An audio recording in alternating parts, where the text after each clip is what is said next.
Welcome to this week's Kidsburgh Kidcast. I'm Christine Sorensen.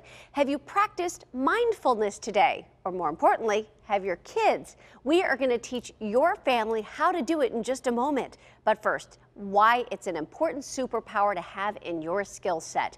Forbes magazine cites many benefits, including decreasing stress and anxiety, improving self-esteem and self-regulation, and increasing calm. All things that will help our kids discover their superpowers. But what is mindfulness? Well, at its most basic definition, it's being fully present in the moment. Karen Shepard, CEO of Pace School here in Pittsburgh, explains how it works on the brain. And so we break it down into two very basic things, that we have an emotional center in our brain, and then we have a thinking center of our brain. And so we use a hand model that says the thumb represents the emotional level, and the rest of the fingers, when you fold it over, represent the thinking brain. Sometimes in stress, all stress comes through the emotional center first.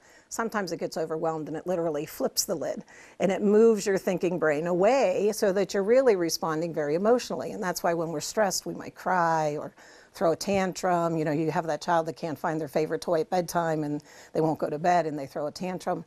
That's because the emotional center of the brain is taking over. And so what we've discovered with mindfulness and mindful breathing especially is that it teaches children a way to help calm that emotional center, which allows the thinking brain to come back into play, so to speak, and that we really can start rationally thinking about what's going on rather than responding emotionally.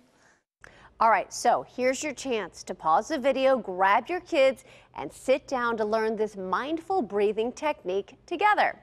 Are you ready? Here's Karen. Well, what I'd like to do is walk us through a mindful breathing, if we could, so it'll take just a few minutes. What I'd like you to do, and this is how we show the students do, is to get very comfortable and sit kind of with a straight spine. And what we're going to do is we're going to use our little tool because it allows little ones especially to kind of follow.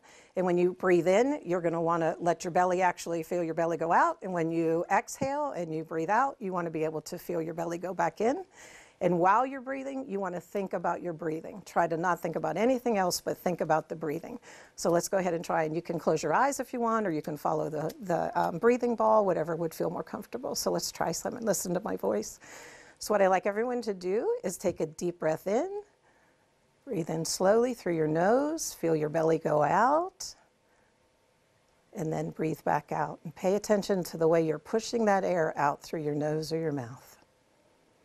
Let's take another inhale, breathe in, feel your belly go out.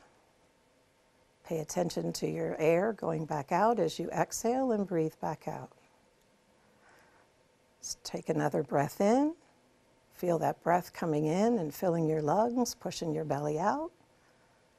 And then let's exhale and feel that air going back out. One more. Let's breathe in. Slowly feel that air. Pay attention to the air. And then push that air back out. And then we'll stop there.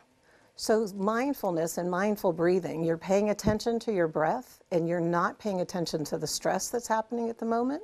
So to teach and practice this at home with students or with children, it's something that you could do before dinner, something you could do in the morning, right after kids wake up before they start their day, or right before homework time, which can be stressful for some students at night. So just a couple of seconds to take some deep breaths, help calm that emotional center of their brain and re-engage the thinking part. That's why we think it's so critical. And it is a superpower that children can control themselves.